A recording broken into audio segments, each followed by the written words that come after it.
When a human seeks the truth from various stories, what does the human look for? They look for common features, found in each story. And this is just common sense. And when one reviews all religions, they learn something staggering. They all have common elements. What must catch your attention is that all religions, coming from various countries, of various languages, all at different times, all follow a similar theme. And these religions began in days when technology did not exist. So what are the real chances of religions, all having common themes? No chance, and no coincidence.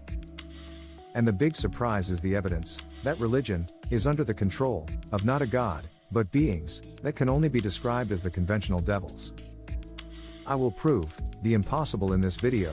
I will prove that religion is the devil's doctrine, without a doubt.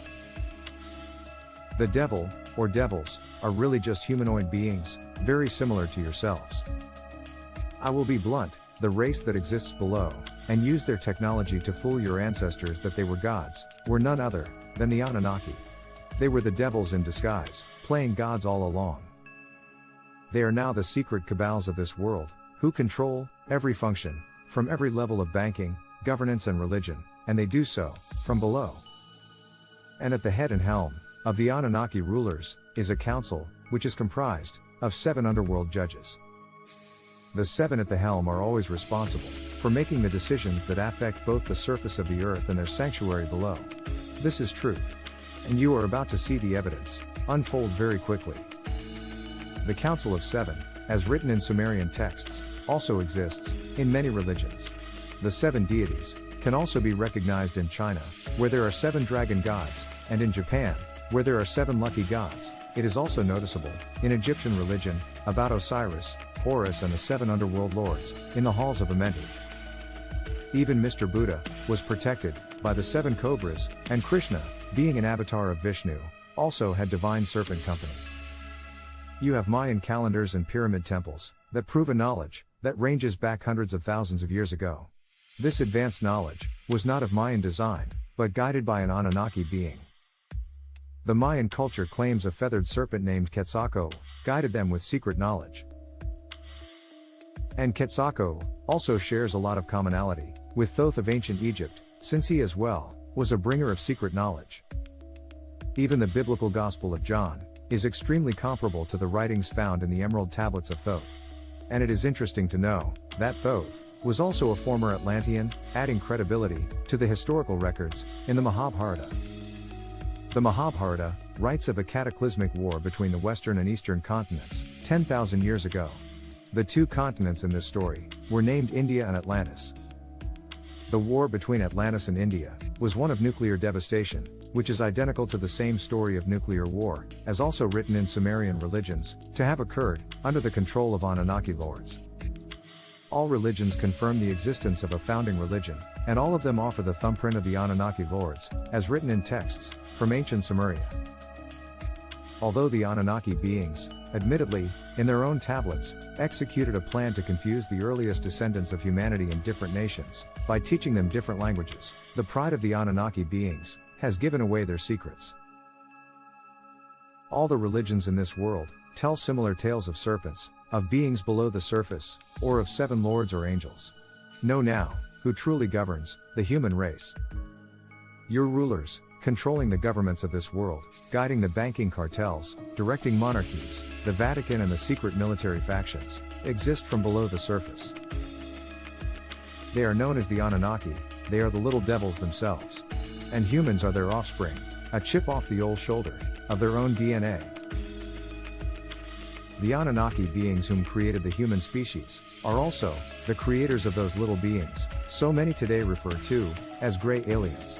UFOs are nothing new here. The Mahabharata writes of Vimanas, which were also UFOs as they are called today.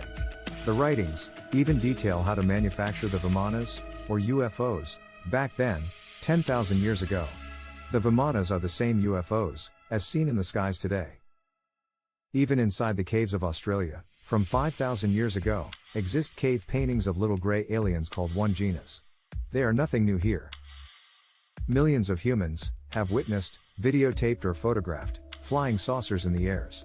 If you are seeing them inside the bubble of this world, you can rest assured, they exist, inside the bubble of this world. The true secret about aliens has not been extraterrestrial, but the true secret was literally right underneath human noses. Today, you have humans fearing the development of a new world order, but assuredly, there is no new world order coming together. In fact, the world order began with the release of the earliest ancestors to the surface fields, long ago, when humans were taken from underground cities, to exist above, in the surface of this world. The stage play of today is replaying an old game plan, to make it look like a day is needed for world governance. However, the human species, the rest of the Anunnaki race, and their little worker bees you call gray aliens, has remained, under the governance of the Council of Seven, since the beginning. This has been the way it is, since the foundation of human history. They are, after all, the ones who created the human design in test tubes, just as humans can also now do today. Now I am about to upset the faith of the major religion, completely and entirely, but before I do, I want to make a few statements, so followers of other religions, don't get too excited. Even Krishna commanded Prince Arjuna to slaughter his own cousins in the Bhagavad Gita, so I don't want to hear Hindu lies either. And Mr. Buddha is no different. Even today, humans in Buddhism practice Kundalini Yoga to release the chakras of serpent power. Enough said. There is no good religion, they all follow one pattern, and that is deceitfulness. So once again, I want to hear nothing about Hindu religions, after I decimate the world's #1 deception. And sorry to tell the Islam followers, whose faith is in the Quran, but even good old Muhammad was a Hanif of Ishmael, under the Hebrew line of Abraham. The God of the Quran, named Allah, is also guilty for commanding murders, every bit as much as Jehovah or Yahweh is guilty of commanding murders in the traditional Bible.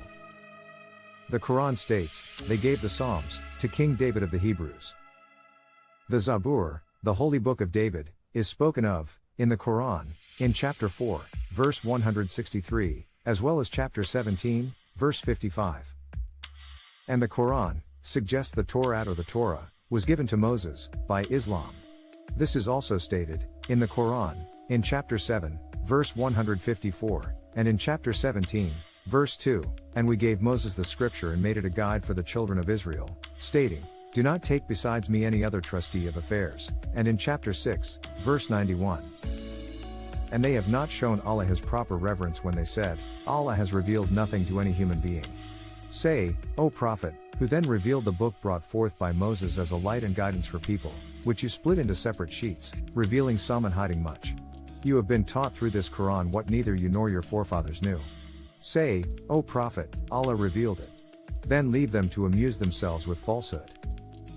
And for the record, the Torah is referred to as the 5 books of Moses, but Moses wrote 7 books. The 6th book of Moses was entitled, The 7 Seals. And in the 7th book, he taught incantations to raise the devil, Mephistophilus from the underworld, to help the Hebrews fight wars. They conveniently forgot to put those books into the conventional Bible of the day. They also forgot to put the Book of Enoch and the Testament of Solomon into the Bible, for obvious reasons, simply because the real hints about relationships with devils and demons are overwhelming. Now the Quran also speaks of the Injil, or the Gospel, of a fellow named Jesus, and I assure the Islamic faithful now that their belief of the Gospels being corrupted is absolutely correct, but the rest of the prophet theory is incorrect. And lastly, the Quran writes of the Al-Qiyamah in the 75th chapter, which also prophesies of a day of resurrection and a day of judgment, similar to the Revelation prophecy in the Bible. So, like it or not, there are far too many writings in the Quran that extends credibility to Jewish and Christian faith. So don't get too excited, Islam faithful, your religions are also no more better than the Bible. There is none that are truly good, not Sikhism, not Zoroastrianism, not Shintoism, all of them are sickeningly the same, in foundation. I could care less to debate religions, and I'm going to hammer the world's #1 religion, soon. By showing the truth of this one major religion, all religions will fall under the same. They all contain the thumbprints of Anunnaki lords, who by their own claim, descended from the heavens, and I did just say descend, as in descending fallen angels. Sound familiar?